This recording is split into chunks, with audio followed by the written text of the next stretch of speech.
Halo semuanya, selamat datang di Biologi Barbar. Belajar biologi bareng-bareng. Podcast paling rame, paling asik, dan paling hijau di telinga kalian. Yoi, di sini kita nggak cuma belajar biologi, tapi juga bakal ngobrol santai soal lingkungan hidup. Dari yang kecil kayak bakteri sampai yang luas kayak hutan Amazon. Semua kita bahas biar nggak barbar pas ujian dan pas hidup sehari-hari. Kenalan dulu nih. Aku, Jinji, si paling bawel soal hubungan manusia sama lingkungan. Polusi, hutan, perubahan iklim. Aku yang biasanya rempong banget soal itu. Dan aku, Ara, tim pecinta hewan, tumbuhan, dan semua makhluk hidup yang bikin bumi tetap seimbang. Kalau ada yang bilang ini penting buat ekosistem, aku duluan yang semangat. Nah, di episode pembukaan ini, selain kenalan, kita langsung aja bahas topik seru kita, keseimbangan lingkungan. Kayaknya semua orang pernah dengar istilah ini. Tapi apa sih sebenarnya maksudnya ini? Oke, gini ya, keseimbangan lingkungan itu kondisi ketika komponen dalam ekosistem, makhluk hidup dan benda mati, semuanya kerja bareng dan saling mendukung, biar semuanya bisa hidup nyaman. Kalau ada satu yang terganggu, bisa berantakan semuanya. Contohnya gini deh, contoh gampangnya ya, bayangin aja kalau main Uno Jenga, kalau kita tarik satu balok aja, pelan-pelan, yang lain bakal goyang. Nah, kalau kita cabut terlalu banyak, misalnya buang sampah sembarangan, nebang hutan berlebihan, polusi air, ekosistemnya bisa runtuh. Benar, misalnya lebah. Orang sering lupa kalau lebah itu menjaga keseimbangan lingkungan lewat penyerbukan. Kalau lebah punah, tanaman berkurang. Hewan yang makan tanaman susah makan. Terus manusia, ya ikut repot. Intinya, kalau lebah pensiun, kita yang kelimpungan. Belum lagi kalau hutan habis. Pohon itu bukan cuma buat foto-foto estetik doang, tapi buat juga nyerap karbon dioksida. Kalau pohonnya hilang, udara makin panas, perubahan iklim makin parah, bencana jadi makin sering. Tapi tadi kita udah bahas makhluk hidup ya.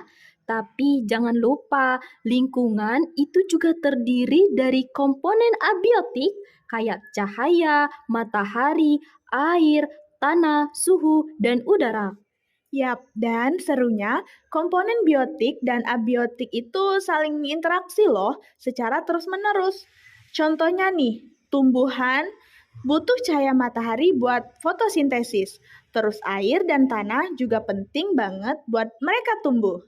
Nah, terus nanti tumbuhan itu dimakan sama herbivora, hewan dimakan karnivora, karena kalau mereka mati, balik lagi diurai sama mikroorganisme. Dan semua proses itu terjadi di dalam tanah, air, udara, alias komponen abiotik. Bahkan cuaca juga berpengaruh loh. Kalau musim kering terlalu lama, banyak tanaman yang bisa mati dan hewan kehilangan sumber makanannya. Itu yang bikin ekosistem bisa kacau kalau satu faktor abiotik berubah drastis. Nah, jadi bener-bener kayak sinetron, saling terhubung, saling butuh, dan bisa drama kalau ada yang nggak keseimbang. Betul, makanya ngejaga keseimbangan lingkungan itu juga berarti kita ikut ngejaga interaksi harmonis antara biotik dan abiotik. Makanya penting banget kita paham soal keseimbangan lingkungan ini, biar kita nggak jadi generasi barbar yang cuma ngambil dari alam, tapi lupa balikin. Dan jangan juga mikir, urusan pemerintah aja tuh. Enggak ya, keseimbangan lingkungan itu tanggung jawab bareng-bareng. Dari buang sampah di tempatnya, hemat air, nanam pohon, sampai dukung produk ramah lingkungan. Semuanya ikut ngaruh. Kabar baiknya, di Biologi Barbar ini kita bakal kupas cara-cara gampang dan asik buat jaga lingkungan. Jadi nggak perlu langsung demo ke jalan, cukup mulai dari hal kecil. Kayak kata pepatah, mulailah dari diri sendiri, dari yang kecil, dan dari sekarang. Dan jangan lupa mulai follow podcast kita juga. Hehehe. Nah, itu dia obrolan pembukaan kita. Di episode-episode selanjutnya, kita bakal bahas topik seru lainnya dari perubahan lingkungan dan dampak dari pencemaran lingkungan. Jadi, pastiin kalian follow podcast Biologi Barbar dan share ke teman-teman yang mau belajar biologi dengan cara yang asik. Dan siap-siap seru-seruan bareng kita. Sampai ketemu di episode berikutnya ya. Jangan lupa jaga lingkungan, jaga keseimbangan, biar hidup nggak ambiar. Biologi Barbar, belajar biologi bareng-bareng biar nggak barbar pas ujian.